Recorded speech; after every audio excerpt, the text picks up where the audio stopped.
My name is Michael. I'm 46, divorced, and living in a quiet neighborhood just outside Seattle. The kind of place where the rain taps gently against the windows almost every night and everything moves a little slower. My life had grown still. Too predictable. Quiet, lonely. After my divorce 2 years ago, the house started feeling like a museum, full of old memories and empty rooms.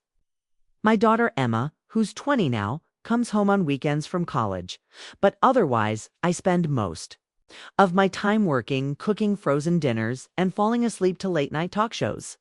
I've learned to live in silence. Or maybe I've just learned how to hide inside it. It was one of those gray, damp afternoons in early April when Emma called me from school.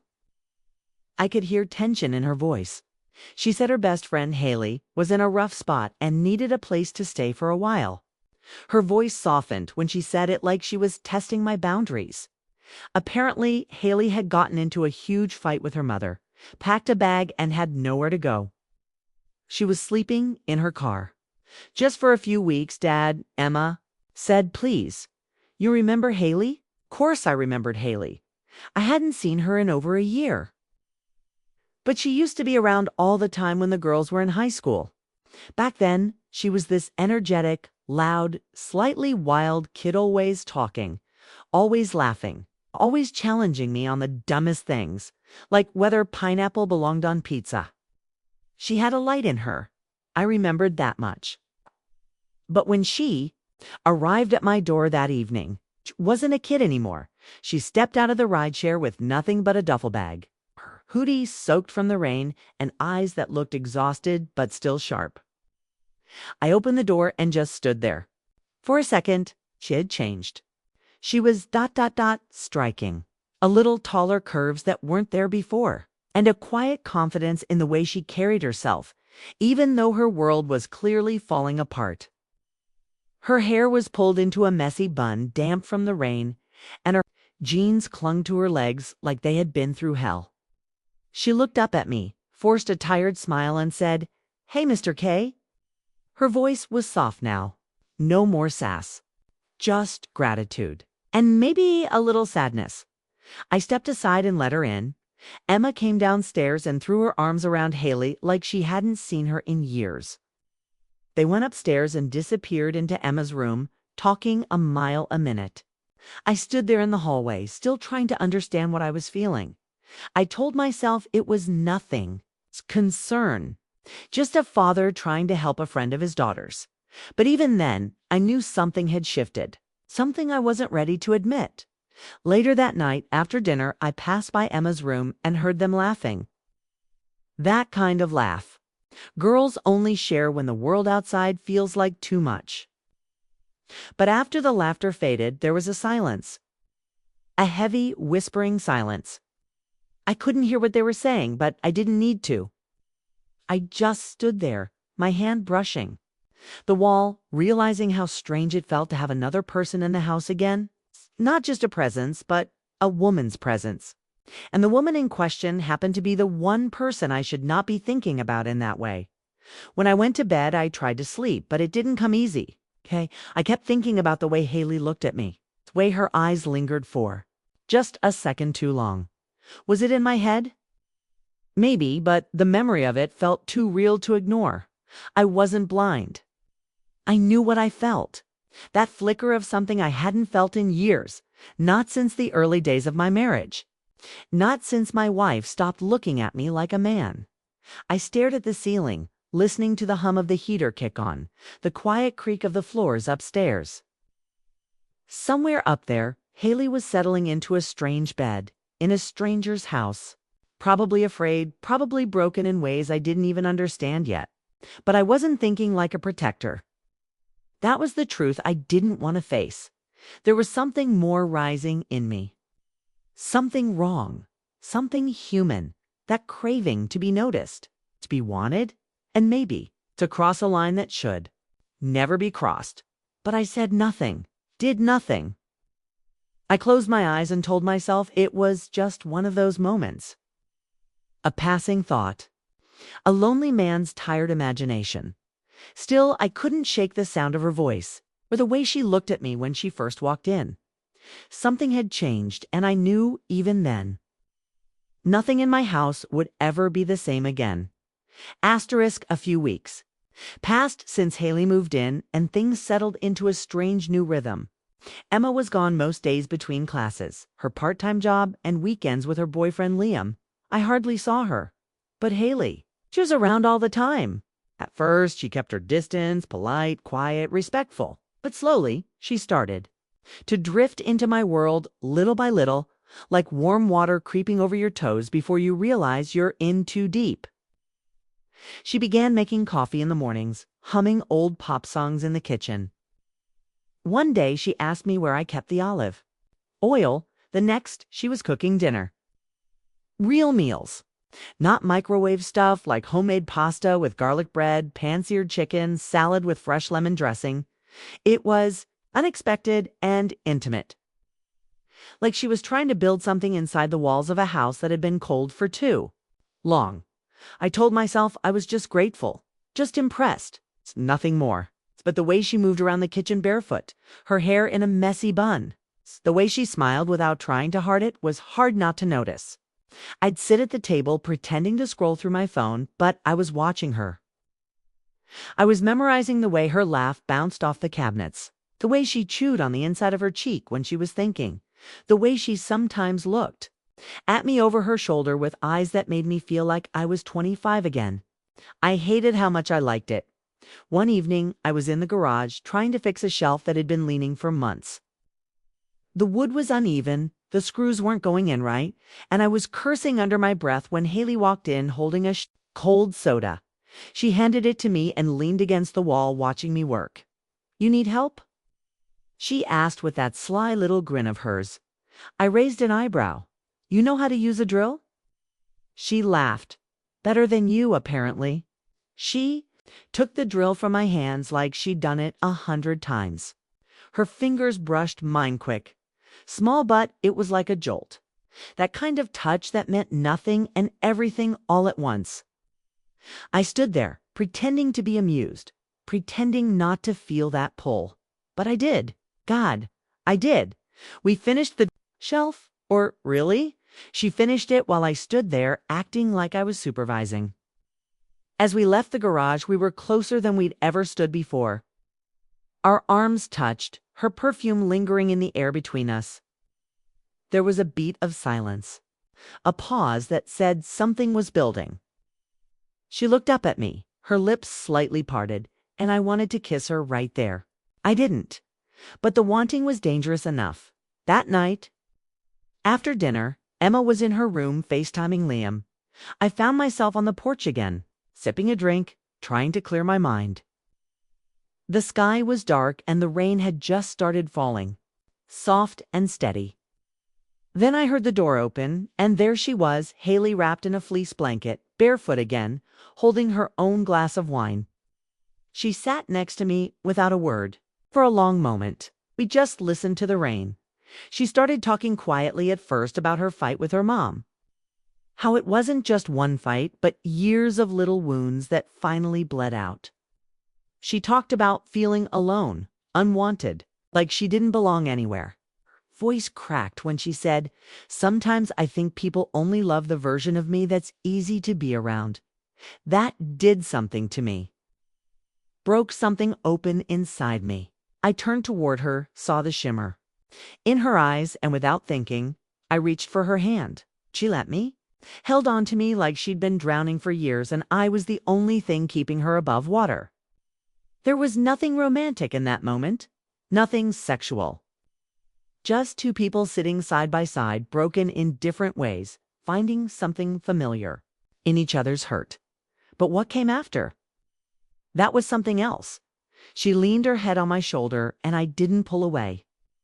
My pulse quickened, but I stayed still, trying to convince myself it was innocent. It wasn't. Her breath was. Warm on my neck, my fingers were still tangled in hers. And in that moment, I didn't feel like her friend's father. I didn't feel like the older man, the responsible one. I felt like a man craving connection, craving softness, craving her. We sat there for what felt like an hour, neither of us saying anything, just breathing, just holding on. I could feel the tension growing between us, something heavy and electric. Something that couldn't be undone. Eventually, she whispered, "Thank you for letting me stay. I feel safe here." I nodded, not trusting myself to speak, because if I opened my mouth, I might have said the wrong thing, or worse, the truth, that I liked her here, that the silence in the house didn't feel so cold anymore, that I looked forward to seeing her walk down the stairs each morning like it was the only part of my day that mattered. I couldn't say any of that.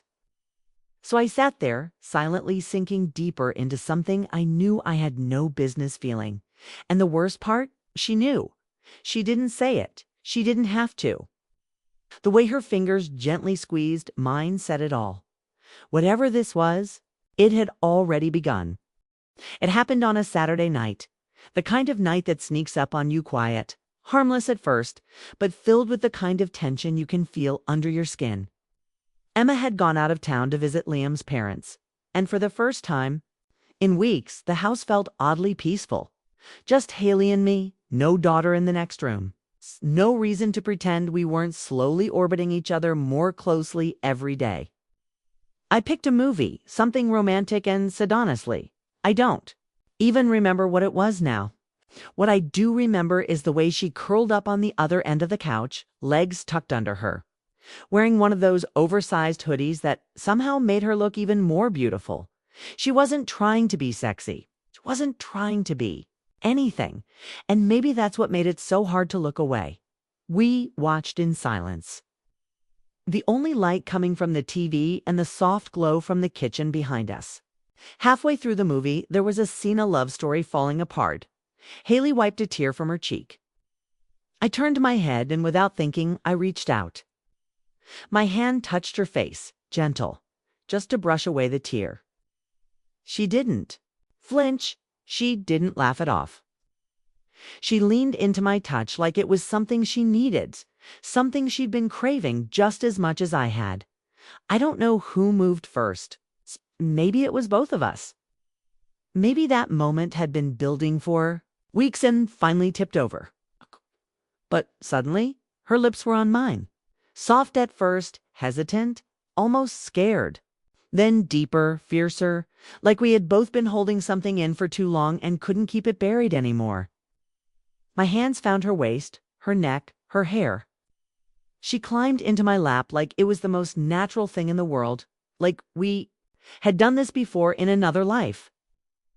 And as wrong as I knew it was as forbidden and messy as it would surely become. It didn't feel wrong in that moment. It felt like something I hadn't had in years. Not just passion, not just lust, but connection. Real, raw, breathless connection. We didn't speak much as we moved to the bedroom. There were no declarations, no questions, just touches. Just hands exploring skin that had been untouched for too long. Her body pressed against mine, her breath in my ear, her fingers gripping me like she didn't want to let go. I should have stopped. God, I should have. But the truth is I didn't want to. I didn't care about right or wrong. I didn't care about consequences. All I cared about was the way she made me feel alive again. Afterward, we lay there tangled. In sheets, her head on my chest, my heart still racing. The silence between us wasn't uncomfortable, it was full. Full of everything we'd been afraid to say out loud. She traced slow circles on my stomach with her fingers, and I stared at the ceiling, my mind spinning. What had we done? She looked up at me, eyes half closed, lips still swollen from our kiss. I'm sorry, she whispered. I turned to her, brushing her hair back. Don't be, I said. I'm not, and I wasn't. Not yet. But by morning, reality crept in like a cold draft under the door. I woke up before her, watched her sleeping beside me, so peaceful, so young, and my stomach twisted.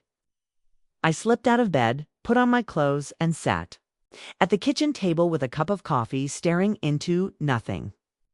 The guilt was already starting to rot its way through me. She came down later, quiet, her hair pulled back, wearing Emma's old sweatshirt. We didn't talk about it, not directly. She poured herself coffee, sat across from me, and we both pretended to be normal. Emma would be home the next day, and we both knew this had to be buried. Fast, deep. That night when Emma returned, everything felt different. She didn't notice it at first. She was tired, talking about her weekend, laughing about Liam's dad and their strange house rules. Haley played it cool. She smiled, nodded, asked the right questions. I tried to act the same, but inside I felt like a man walking on broken glass, every step painful. Every glance filled with panic that something might give us away. Days passed, and we didn't talk about what happened again. But it lived in the air between us, in every glance that lingered too long, in every brush of skin in the kitchen, in every hallway we passed through alone. I knew it wasn't over. I knew something had been awakened between us, something neither of us could turn off. But I also knew how fragile this was, how wrong it looked, how quickly it could all come crashing down. One night, when the house was quiet and Emma was asleep, I got a text from Haley. Just 5 words. Did it mean something to you? I stared at the screen, heart pounding. I replied, yes, but we can't do it again. It was a lie, a clean, safe lie. The kind that men like me tell themselves when we know we're already too far gone, because deep down, knew the truth. We'd already crossed the line and we weren't coming back. Asterisk, the days that followed felt like walking a tightrope steady on the outside. Chaos underneath. Haley and I were both pretending nothing had happened, but it was there in everything we did. Every small smile across the kitchen table. Every quiet glance in the hallway when Emma wasn't looking. Every moment we were alone and said too little, or too much. The house wasn't just filled with tension, it was humming with it. That night we crossed the line had lit something inside both of us. Something we couldn't turn off no matter how much we tried to act like nothing had changed. I found myself timing my movements with hers, stepping into rooms just as she did, letting our fingers brush a second longer when she handed me a plate. She'd started wearing looser clothes around Emma, playing the role of the grateful guest. But when it was just the two of us, when the world quieted, there were looks. Lingering, silent, electric. I'd wake up in the middle of the night and think about her in the next room. It's just a wall between us, and I hated how much I wanted her there beside me. I hated how good it felt when I remembered the weight of her, body against mine. But more than that, I hated the lie growing in our house, because Emma, my daughter, was starting to notice. It started small. A strange look when Haley and I laughed at the same time. Kay questioned when I brought home Haley's favorite coffee without being asked. She didn't say anything outright, but I knew my daughter. She was watching. One Friday evening, I came home later than usual. Sky was heavy with the scent of rain, and as I stepped inside, the house felt tense. Emma was sitting at the kitchen table, arms crossed, eyes cold. Haley stood by the sink, drying her hands on a towel, her body stiff like she was bracing for impact. "Can I talk to you for a second?" Emma asked, her voice flat. I followed her to the living room, where she turned to face me and asked the one question I'd feared. "Is there something going on between you and Haley?" My heart stopped. I swallowed hard, trying to stay calm. "What? No. Emma, she's your best friend." "Why would you even say that?" But she didn't believe me. Not for a second. "Because I see the way you look at her, and I see the way she looks at you." I didn't answer right away. Couldn't. I felt like a child caught in a lie, cornered by someone I'd never wanted. "To hurt? She's going through a lot," I finally said. "Maybe you're reading too much into it." But the damage was already done. Emma stared at me for a long, painful moment, then turned and walked away, locking herself in her room. Haley didn't come downstairs that night. The next morning, found Haley sitting on the back porch, her knees pulled up to her chest, wearing a sweatshirt 2 sizes too big. She looked up at me with tired eyes. "She knows," she whispered. I sat beside her, not saying anything at first. The silence between us was different now. Heavier, guiltier. I never meant for this to happen, she said, her voice breaking. I was lost. You were kind. You saw me. I hadn't felt that in so long. Her words twisted in my chest. I reached for her hand, but she pulled away. We should stop, she said, looking straight ahead. Before this gets worse. But the truth was, it was already worse. It was already too much. And yet I didn't want to stop. I wanted her more than ever. Just her body. But the way she made me feel like a man again. Like I mattered. Like I could still be loved. That night, after Emma had gone to sleep, I found Haley in the hallway. She was about to go to bed, but she paused when she saw me.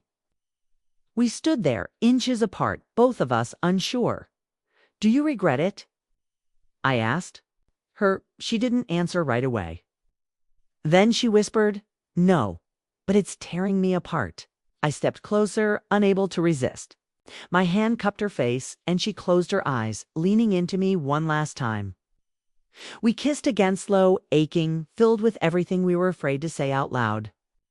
And when it ended, she looked at me like she was saying goodbye. It can't happen again, she said, before disappearing into her room. The next morning, she was gone. A short note sat on the kitchen table. Michael, I'm sorry. I need to leave. Please don't hate me. Tell Emma I love her. I stood there, holding the paper, my heart breaking in slow motion. The silence in the house returned heavier than before, louder than ever. Emma didn't come out of her room for hours, and when she did, she didn't speak to me. She didn't need to. The truth was now a crack running through everything our family, our trust, our home, and the woman who'd made me feel alive again had vanished like smoke. But the feeling she left behind, that stayed, and I knew, deep in my gut, this story between us wasn't over. Not even close. Weeks passed after Haley left, but her presence still lingered in every room of the house. The space she used to fill with her laughter and quiet glances now felt too silent, too still. I told myself I needed the distance, that it was better this way, cleaner, safer. But every morning I'd wake up hoping for a knock at the door or a message that never came. Emma slowly began to talk to me again, cautiously, like she wasn't sure who I was anymore. I could feel the trust between us, something I'd taken for granted for so long now, hanging by threads, fragile and thin. She never asked about Haley, but I could see in her eyes that the question still sat there, unspoken. I stayed busy with work, with fixing things around the house that didn't really need fixing. Anything to keep my hands moving. Anything to keep my mind from drifting back to the softness of Haley's skin, the way she whispered my name when the lights were low. The way she made me feel like the world hadn't completely passed me by. One night I found her sweater tucked under the cushions of the couch, forgotten during one of those long evenings we used to spend too close together. I held it for too long, breathing in the fading scent of her shampoo, and that's when I realized dye wasn't healing. I was just waiting for something that might never come back. A few nights later, I was invited to a small art gallery opening downtown, hosted by an old friend. I almost didn't go, but something pushed me out the door.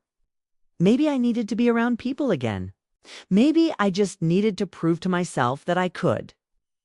The gallery was warm and crowded, full of soft jazz and people sipping wine, pretending to understand the brush strokes and colors. I was mid-conversation with someone I barely knew when I saw her. Haley across the room, standing near a canvas, wearing a black dress that clung to her like it had been made just for her. Her hair was longer, darker, maybe even a little different, but I knew it was her the second our eyes met. Time slowed. Everything else faded. She didn't smile. She didn't look away. She just held my gaze like the weeks between us had never happened. I excused myself and crossed the room before I could stop myself. "Hi," I said, my voice barely above a whisper. She nodded, her lips parting like she had 1,000 things to say but couldn't choose one. "I didn't think I'd see you here," she said softly. "I almost didn't come," I replied. There was a pause, then she stepped away from the noise, motioning for me to follow. We ended up outside under the dim light of the alley behind the gallery. The air was cool, and the silence between us was anything but empty. "You look good," I said, and she gave a small, sad smile. "I've been trying," she replied. "Trying to be okay, trying to move on." I nodded. "Me too." We stood there, hearts in our throats, every word unspoken piling up between us. Then she looked up at me, eyes glassy, voice trembling. "I left because I thought I was protecting you. Protecting Emma, but I think I was just running from the truth." I stepped closer, the space between us disappearing. "And what's the truth?" I asked. She bit her lip, searching my face like it might give her the courage she needed. "That I love you," she said. "That I think I've loved you longer than I even realized. And that walking away didn't make it stop, just made it harder to breathe." My heart cracked open right there. I reached out, cupped her face in my hands. "You wrecked me," I whispered. "Every day since you left has felt like a shadow of the life I had when you were in it." She leaned into me, and suddenly we were kissing again. Desperate and real, like time owed us something we were finally taking back. Her hands were in my hair, my arms around her waist, and for a moment, the world made sense again. But just as quickly, reality crept back in. We pulled apart, breathless, shaken. "What now?" she asked, her voice barely holding together. "We can't just pretend everything's fine, Emma. The past." "Huh?" "All of it's still there." I nodded, my forehead resting against hers. "I know," I said. "But I also know I'm not willing to lose you again. Not like that." She didn't answer, but the tears slipping down her cheeks told me she felt the same. We didn't go home together that night. We exchanged numbers again, quietly, like teenagers hiding something beautiful and dangerous. We agreed to talk, figure things out slowly, carefully. It wasn't about passion anymore. It was about something deeper, something that refused to die even after we tried to bury it. The next day she texted me, "I'm scared, but I still want you." And I wrote back, "Then let's be scared together." Asterisk, it had been almost 2 months since that night behind the art gallery. Night Haley told me she loved me. The night I finally let myself believe that maybe love was still possible after so much pain and silence. We didn't rush back into anything. We met for coffee, 4 walks in the park, 4 long drives with no destination. Sometimes we talked, sometimes we just sat in silence, but being near her made the noise in my head quiet down. She was trying to rebuild her life, and I was trying to hold mine together without breaking what little was left between me and my daughter. But secrets don't stay buried forever, and one Saturday morning, everything came crashing down. Emma found a photo on my phone, just one. A picture of Haley and me sitting on a bench near the river, her head resting on my shoulder. It wasn't inappropriate, but it didn't need to be. The look on Emma's face when she turned to me was enough to gut me. "You said it was over," she said, voice shaking. "You lied to me." I tried to explain, I tried to say the right things, but there was no explanation that didn't hurt her more. She stormed out of the house, and this time I didn't follow. I let her go because I knew she needed space to feel everything I'd been too afraid to let her feel later that night. I told Haley everything. We sat in my truck outside, her apartment, the street lights casting soft shadows across her face. I was tired of hiding, of pretending, of trying to hold love and guilt in the same hand. "She's never going to forgive me," I said quietly. Haley took my hand, her thumb tracing slow circles on my skin. "Maybe not right away," she said, "but you're her father. She knows your heart, even if she doesn't want to right now." I turned to look at her, eyes stinging with tears. "I love you, Haley, but I love her too. And I've ruined something between us that I don't know how to fix." She nodded, tears slipping down her cheeks. "Then maybe we step back," she whispered, "just for a while. Let her breathe. Let you both heal." I hated it. I hated the idea of putting distance between us again. But I also knew she was right. Loving Haley had come at a cost, and if I wanted any chance of making peace with Emma, I had to stop pretending I could have everything at once, so we slowed down. No more secret meetings. No more late night texts that started with "I miss you" and ended in longing. We gave it space.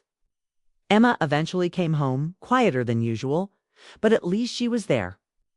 We talked more small conversations about work, the weather, things that didn't carry too much weight.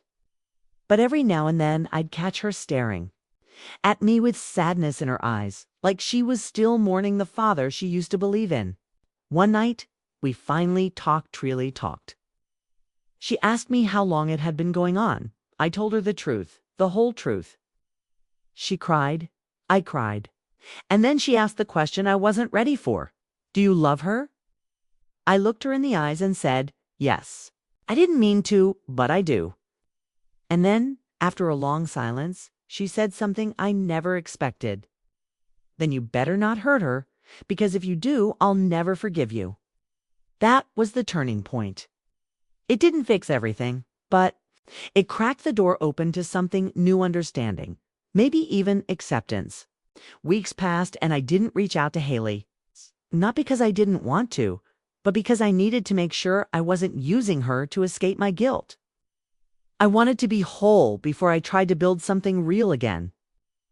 Then, one morning, I saw her at the farmer's market, wearing a sun hat and jeans, holding a basket of fresh flowers.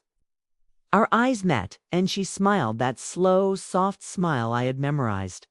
I walked up to her, my heart pounding like it was the first time. "Hey," I said, breathless. "Hey," she replied. "You look good." I chuckled. "So do you." We stood there for a moment, letting the world fall away. "Do you still miss me?" I asked, almost afraid of the answer. She didn't hesitate. Every day, I reached for her hand, and this time she didn't pull away. We took it slow, but it was different now. It wasn't about sneaking around or stolen moments. It was about building something honest. Emma didn't join us for dinner the first few times, but one night she did. She didn't say much, but she listened. And when Haley offered to help with dishes, Emma said, "It's okay, I've got it." It was small, but it meant everything. Over time, our home didn't just heal, became something new. Not perfect, not untouched by pain, but real. Haley eventually moved in again, but this time not as Emma's best friend. This time as the woman I loved. And Emma, well, she never forgot what happened, but she forgave. And that was enough.